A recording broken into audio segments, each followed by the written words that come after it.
Howdy folks, welcome back to my YouTube channel. I am your host, the Mighty Bjorn, and today for you, I have a mighty review of 80's Overdrive. Let's dive on into this indie game here. Now, the publisher and developer both is Insane Code, and it was released, from what I can tell, at least on Steam, it was released November of 2020 for Windows PC as well as Nintendo Switch. It doesn't look like it's been released on any other system. And I actually had difficulties trying to pull up what engine they used to make this game, and I really can't tell you, to be honest. Now, I have to admit that when I fired the game up, started playing it, started messing around with it, it reminded me a lot of actually Rad Racer for the Nintendo. Like, so we're talking way back, taking me way back to the day, to the big old 8-bit games. But anyway, let's talk quite a bit really quick about the game itself. The first thing I want to point out is it is definitely got some really nice retro graphics. The graphics are great, and they have a retro feel to them. Kind of more like a Super Nintendo than a Nintendo, but hey, that's still fine by me. The game does have cop chases, and boy oh boy can the cops be really aggressive. They actually, oddly enough, they drive Lamborghinis. I thought that was funny when I seen the cops driving Lamborghinis. Like, yeah, sure. You have what police department has Lamborghinis? There's multiple cars to pick from. They're all like sports cars, like Ferrari, Lamborghini, Porsche. There's actually a DeLorean in there. For the most part, I only drove the Ferrari. I didn't really get to mess around too much with the other cars. But there is multiple cars there, as well as the cars are customizable. So I thought that was really cool. You can actually change the paint job. You can change the parts on the cars to increase the handling, increase the acceleration, the top speed. You can add NOS, all that kind of cool stuff. The racer avatars in this game is rad. I know there's one racer avatar, I swear to God, looks like Nicolas Cage. I ended up using the racer avatar that looked like Mr. T. And I shit you not, my racer avatar looks like Mr. T. So that was pretty cool, or at least I thought so. The music is okay. It's fine. To me, it's like generic, I don't know, like electro or techno, or I don't even know what you want to call it. It's like a retro techno type sounding music. I'm not overly fond of it, but it's okay. Me personally, I'd rather just shut off the music and turn on a music bot. But that would have caused problems for the YouTube video, so I just left the regular default music in the game play. The game does have controller support. You can play it with keyboard and mouse, or you can play it with controller, and it works great with controller. Although I do have one little issue, which I'm going to cover here in a little bit with the whole controller thing. The game does have a level editor. I messed around with it a little bit and checked it out. It's kind of generic, but it's pretty cool, actually. It's cool to have that the game has a level editor. Races are, in general terms, really short. 2-3 minutes. Some of them were only like a minute and a half. The races are definitely not long at all. And the game also has missions to it. I only got one mission though so far, and that was to pick up 3 boxes during one of the races. So, but it also gave me a bonus $1,500 on completing it. So, there's that.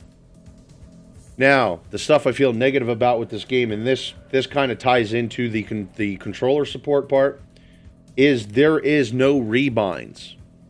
I'm not fond of where the NOS button is located. They have for the Xbox controller, they have the NOS button as X, and your accelerator is A. I would really like to hit my NOS without having to let go of my accelerator, and I could not rebind my keys. And actually, even for keyboard, you cannot rebind your keys. You can just not rebind your keys at all. The game is 2020. Why?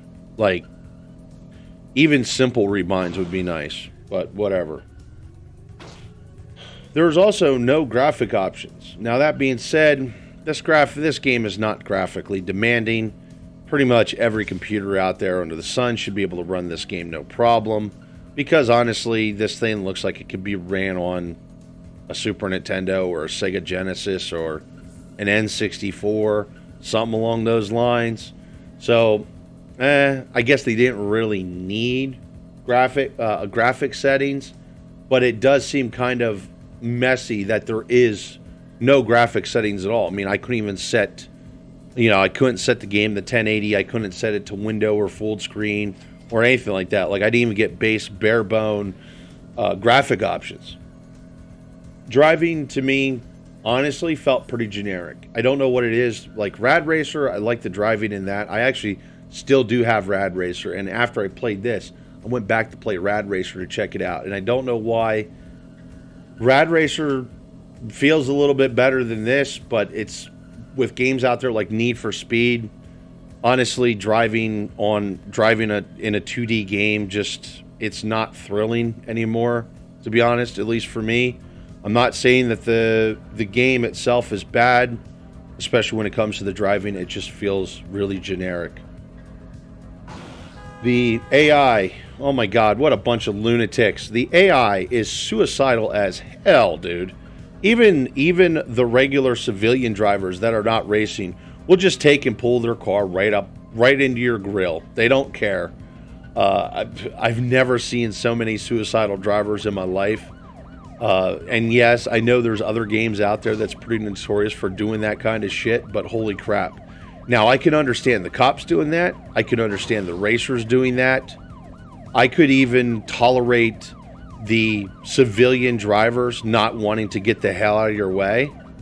But the fact is sometimes it felt like to me that they were purposely getting in the way, that they would shift over, like, shift lane right in front of me and literally wreck into me. The next thing that bugs me, and I know there was another game that did this, but I can't remember the name of the game, and maybe it was Rad Racer, but I think it was something else. There's like a NOS stutter. So when you're on the starting line and you're getting ready to go, and then you get the green light to go, your car just goes. But if you have NOS, your car kind of sits there and just shimmies back and forth for a little bit. There was another racing game that did that, and I don't remember what it was called, but even in that game, that drove me nuts, because it literally gives the AI a second or two to get up and get going while you're sitting there doing this little tap dance on the start line. Like, what the hell? Let me go. The race has started. There is also, I noticed I would change the music. You can actually change the music while racing by tapping the RB and LB keys. But every time I did that, the game would stutter. It would almost like freeze up for a second or two, and then it would continue going. So for some odd reason, the music loads really hard on the game. And that was just kind of like one of those things that I wanted to test out just to see. I didn't really care either way.